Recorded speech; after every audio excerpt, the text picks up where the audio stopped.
Hola, ¿qué tal? Soy el pastor Misael Castañeda y te invito a escuchar la devoción matinal Pablo, reavivado por una pasión, una serie de reflexiones basadas en el libro de los Hechos y las cartas paulinas para nuestra vida hoy, escritas por el pastor Bruno Razo. Te saluda nuevamente tu amigo el pastor Abdías Paz. Hoy es 7 de febrero y el texto lo encontramos en Romanos 1:18. La ira de Dios se revela desde el cielo contra toda impiedad e injusticia de los hombres que detienen con injusticia la verdad. Cuando Dios tiene ira.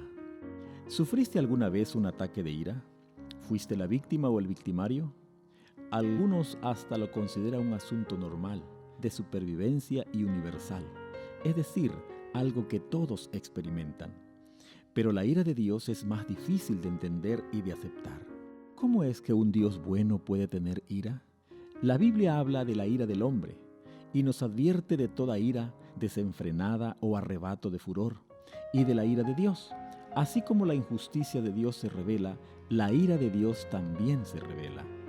El destinatario de la ira de Dios es la impiedad y la injusticia de los pecadores. No se trata de un sentimiento, una emoción o un enojo de parte de Dios, sino un acto de retribución y justicia divina. Es un hecho contra la impiedad y la injusticia. La impiedad es el mal hacer contra Dios y la injusticia es el mal hacer contra los hombres. La impiedad es el mal en el corazón, o sea, la semilla, y la injusticia es el mal en la acción, es decir, la planta y el fruto. Dios ama al pecador, pero odia el pecado, porque el pecado ha dañado a su criatura y un día su ira, es decir, su justicia, será manifiesta. Los hombres se están dejando adormecer en una seguridad fatal y solo despertarán cuando la ira de Dios se derrame sobre la tierra. Ellen White, Consejos para la Iglesia, página 47. ¿Qué es lo que apacigua la ira de Dios? La muerte y el sacrificio de Cristo apaciguan la ira de Dios. Cuando aceptamos ese sacrificio en nuestro lugar, estamos huyendo de la ira de Dios. En la historia de Jonás y su envío a Nínive, resulta claro el propósito divino. Dios envió al profeta a salvar a Nínive. Él quería destruir a esa gente. El Señor le dio a Jonás un mensaje para transmitir. De aquí a 40 días, Nínive será destruida.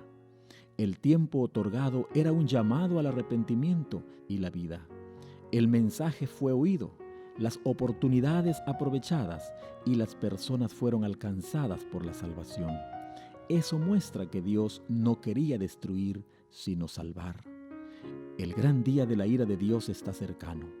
Él no quiere la muerte del que muere, sino que todos procedan al arrepentimiento. Vivimos con un dilema. Por un lado anhelamos que Dios haga justicia y por otro reclamamos por qué hace justicia. La promesa es segura.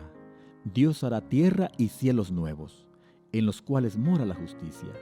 Quien no acepta a Jesús como su abogado, lo enfrentará como juez. Puedes quedar afuera de la ira de Dios si tan solo quedas adentro del amor del Señor. Esta fue la reflexión del día de hoy. Que Dios te bendiga.